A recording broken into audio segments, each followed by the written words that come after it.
everybody, and welcome to episode 13 of the Shinesparkers podcast. I'm Amanda Van Heil. I'm going to be your host, and I'm joined here by Darren and Roy. And this episode, we are going to be talking about randomizers.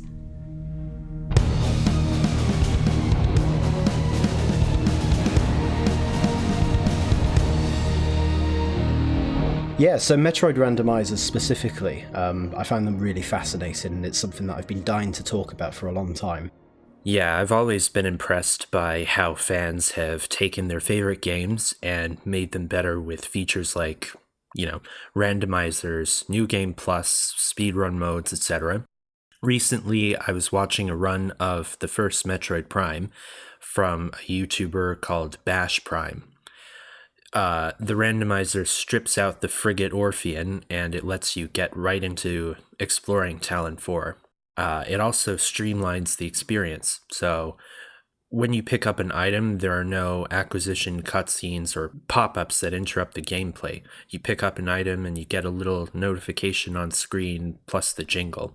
It also changes, I enjoyed this, it changes the Chozo artifact hints to directly name what rooms they're in, and they're even funnier. Like, so a buddy of mine and I were drinking one night and we thought, hey, wouldn't it be crazy if we put it at the research lab Hydra? So we did, and it took both of us just to get it there. I love that. That's really cool. So obviously fans have gone in and they've adapted the game to suit this new type of gameplay, which is kind of cool. And it's just a shame that Nintendo haven't really adopted that in an official capacity, because I think that would be a really, really cool addition to a Metroid game. It'd be fantastic. Honestly, I would play it just for the writing. Like, hey, my buddy and I were drinking. I would play that randomizer just for the writing, because that sounds hilarious. Fans really do make some amazing things. The game that I've really enjoyed seeing randomized, however, is AM2R. There's a YouTuber called Druid Force, who I think was a tester for the game itself. He knows the environments like the back of his hand, and it's always really awesome to watch him just adapt to whatever item he picks up. And he's like a master of the Shinespark. So pretty much everywhere in AM2R is Shinesparkable. That's a word.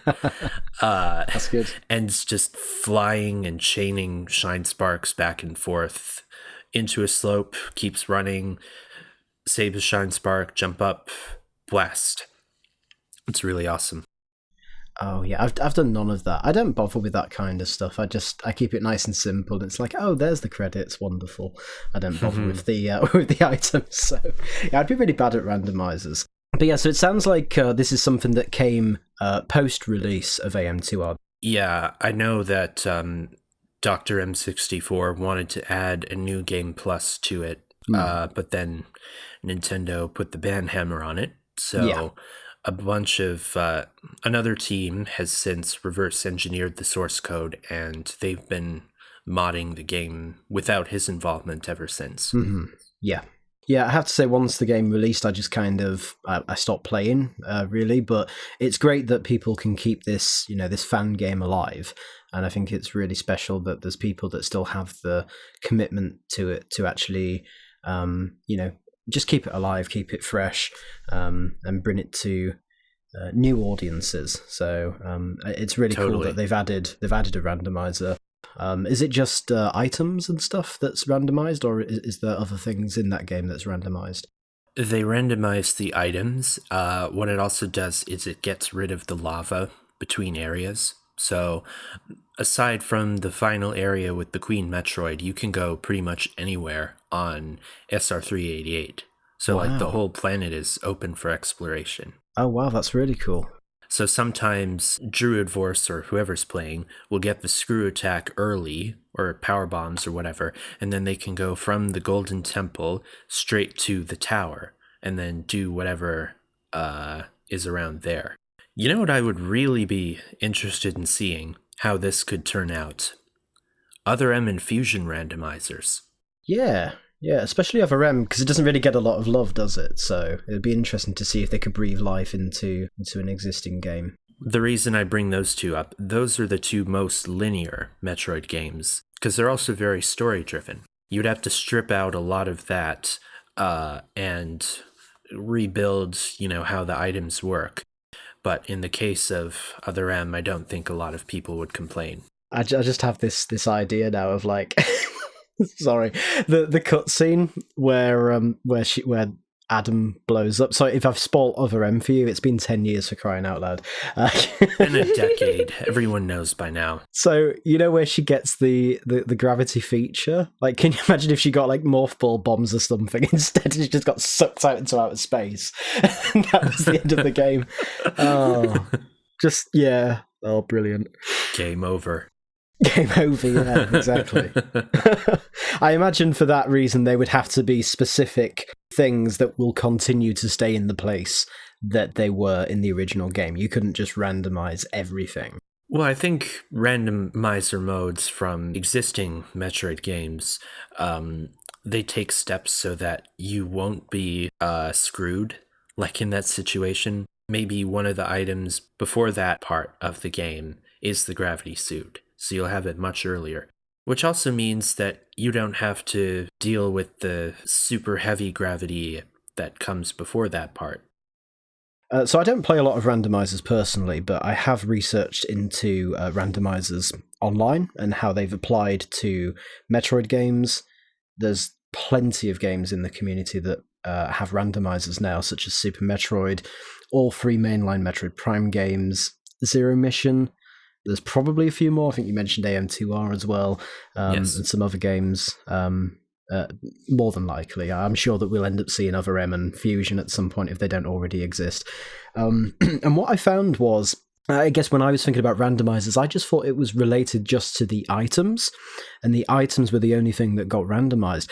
Turns out it's not the case. It can also include doors, which rooms get superheated, which ones are filling up with water or lava.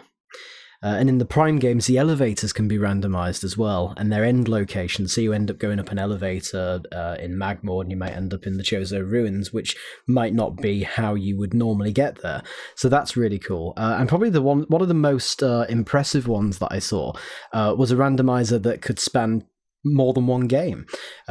More than one series, in fact. One example is the Super Metroid and Zelda Link to the Past randomizer, where you actually pick up items for Super Metroid in Link to the Past and vice versa, which I thought was incredible. That's such a cool concept, and I really want to play that. I know that Amanda's like a huge Zelda fan, so it's something that I hope at some point we can try, because that sounds really fun. That would be so much fun.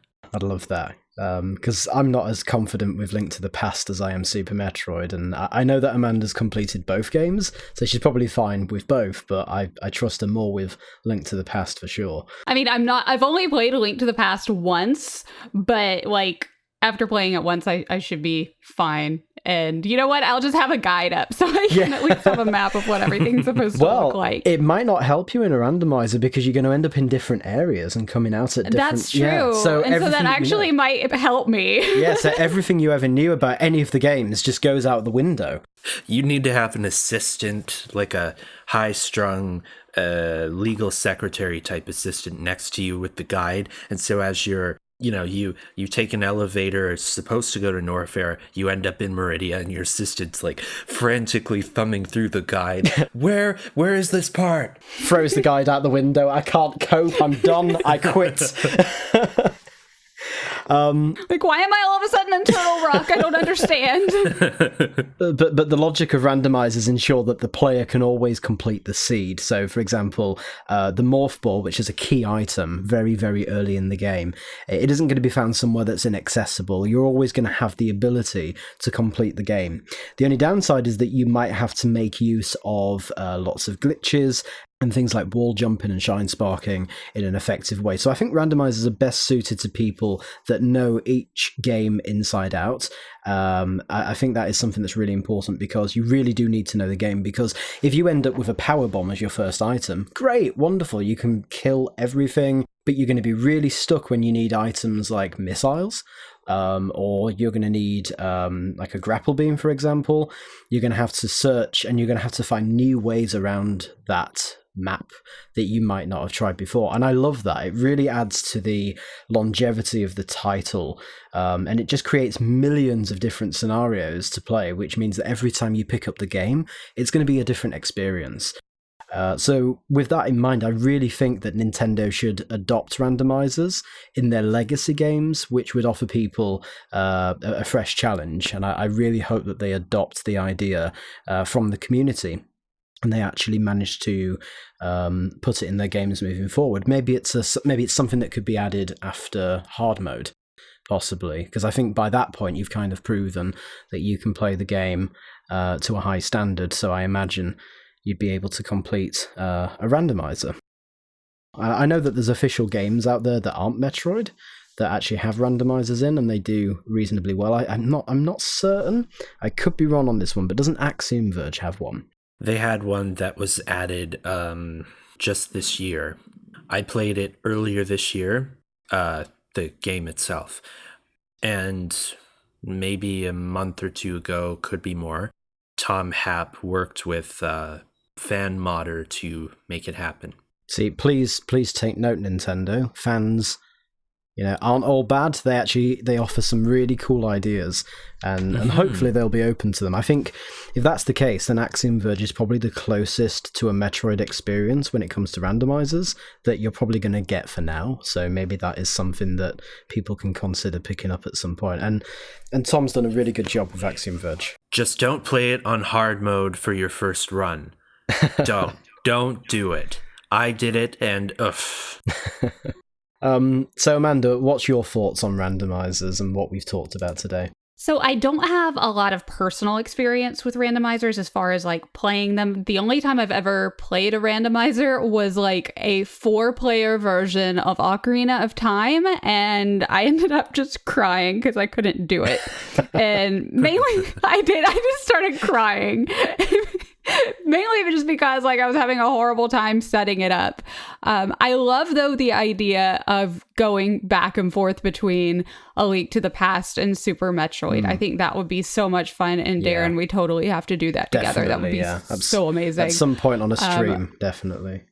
Yeah, and I've watched a few randomizers be played, and I think it's really cool, and it's a wonderful concept, and I definitely agree that Nintendo needs to get in on that. I mean, the capabilities are there. The capabilities for Nintendo to do it themselves are super simple, especially with like Nintendo Online, like you guys were saying. And I mean, when there's games like Mario Maker, which is essentially kind of a randomizer in its own way, because I mean you're just creating levels. So the abilities for them to do it are there, and there's definitely a market for it. I feel like if they were able to offer that, then there wouldn't be the whole like morality issue of like ROMs and emulators and all of that. It would be smart of them, because they would make a buttload of money just for like subscriptions to be able to get new randomizers and all of that. Like they would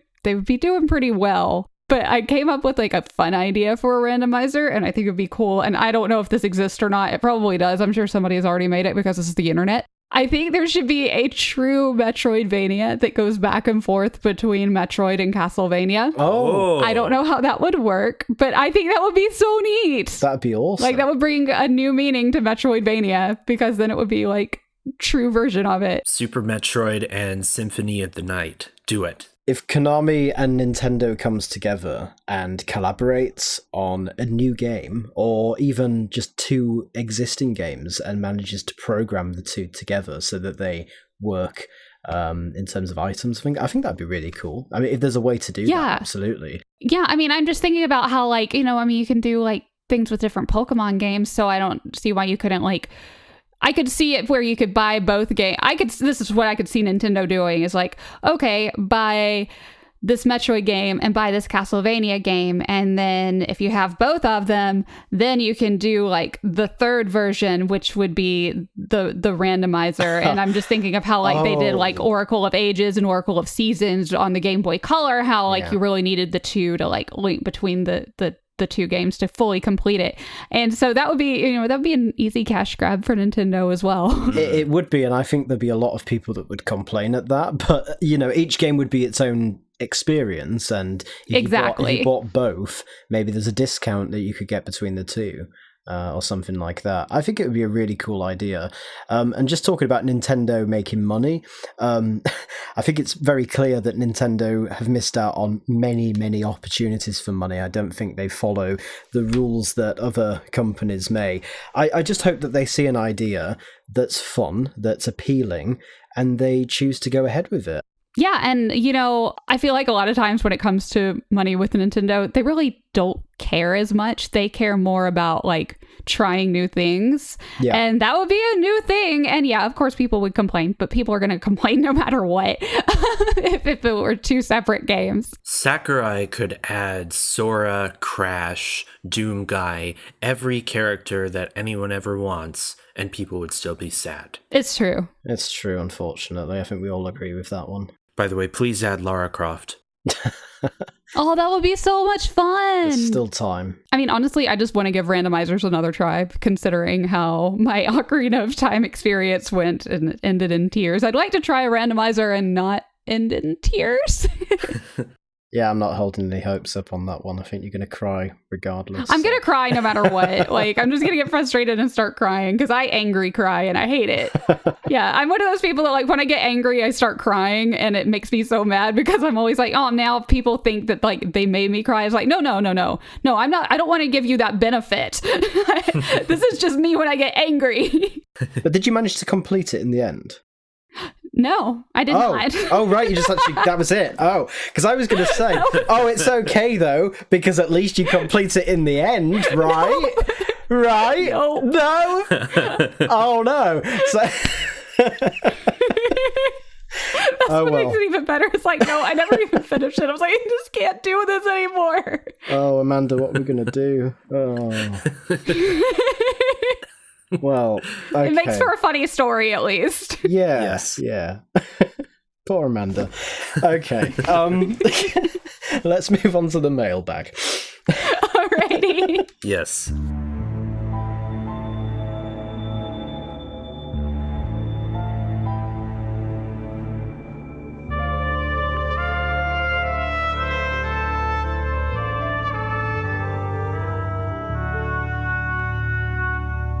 All right, well, let's move on to the mailbag. Last episode, we talked about Metroid board games and things that we would like to see. And so we asked you guys what you would like for a Metroid board game. And so we have a few tweets here that we're going to go over. Let me click on this.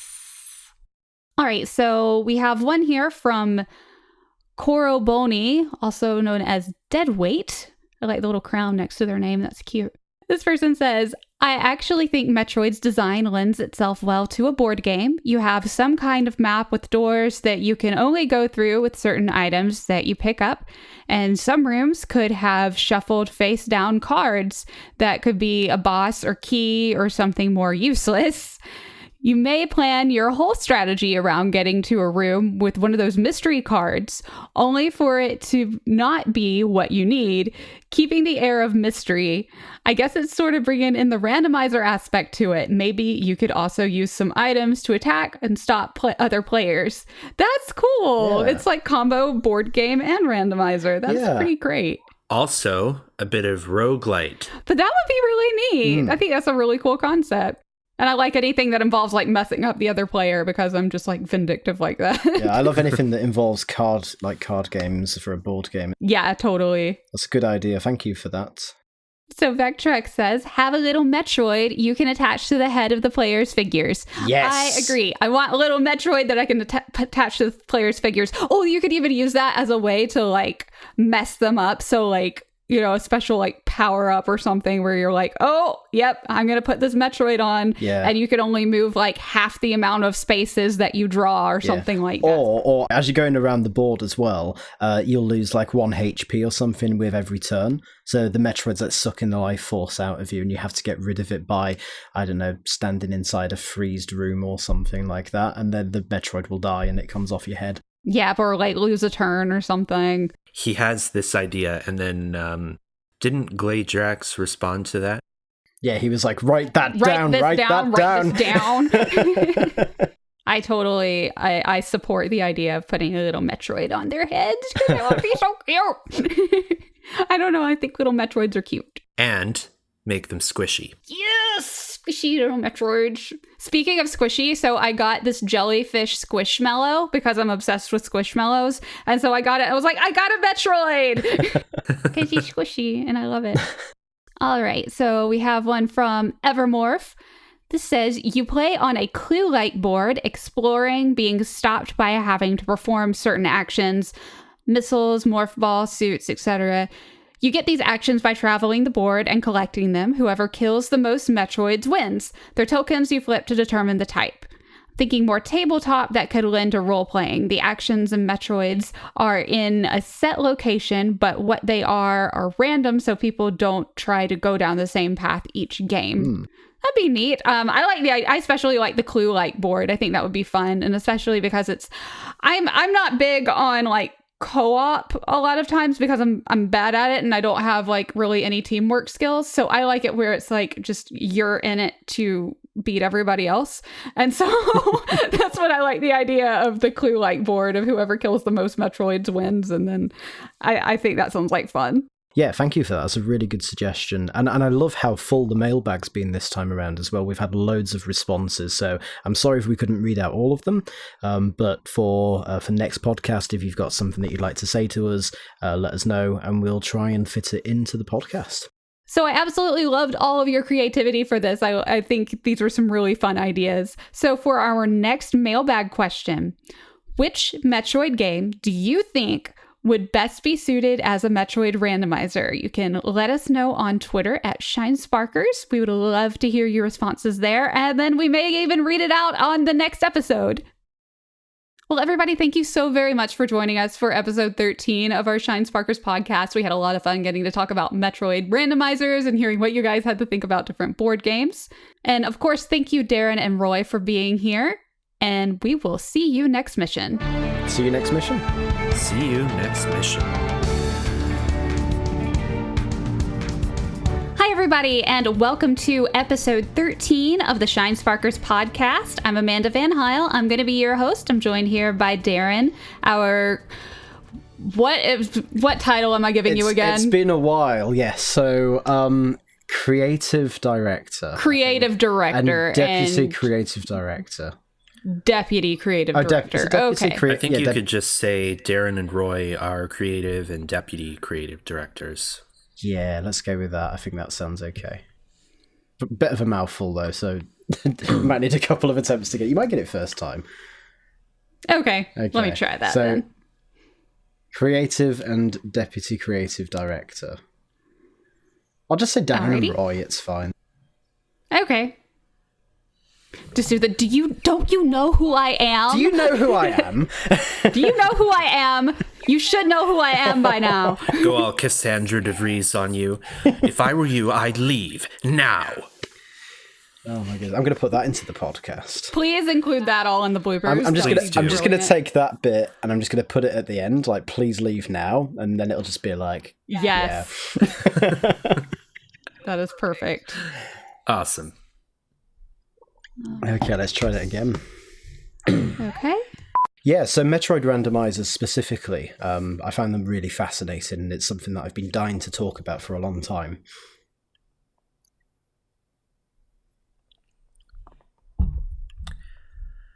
Yeah, randomized. Jumps in. This is supposed to be where Roy jumps in. Yeah. Okay. Yeah. So my kind of research into randomizers, because it isn't something that I play, but looking into what the randomizer sort of... No, let me start that again. You know, I can't even use the concussion for that one because I didn't have one yet. Oh. Man.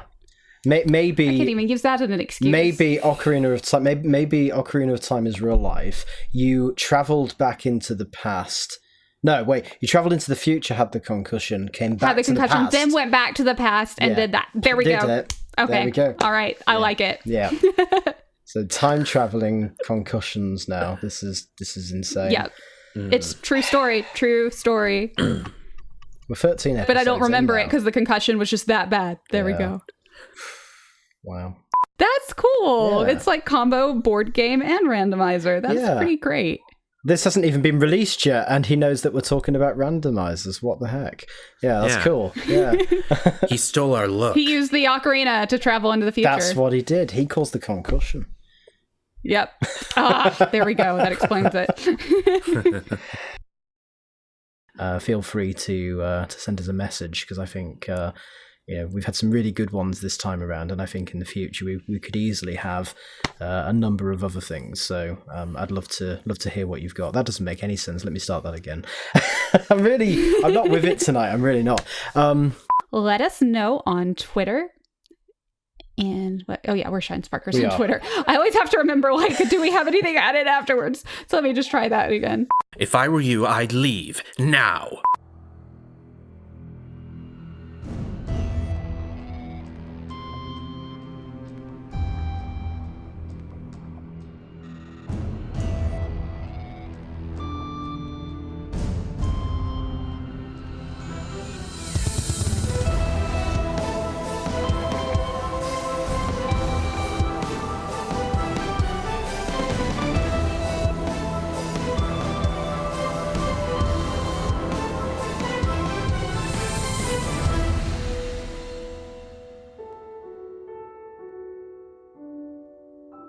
This podcast was edited by Darren Kerwin, with music from Maserati. If you enjoyed the podcast, you can find more at shinesparkers.net, along with the latest Metroid news, community features, and exclusive content. Alternatively, you can also find us on social media at Facebook, Twitter, and Instagram. See you next mission.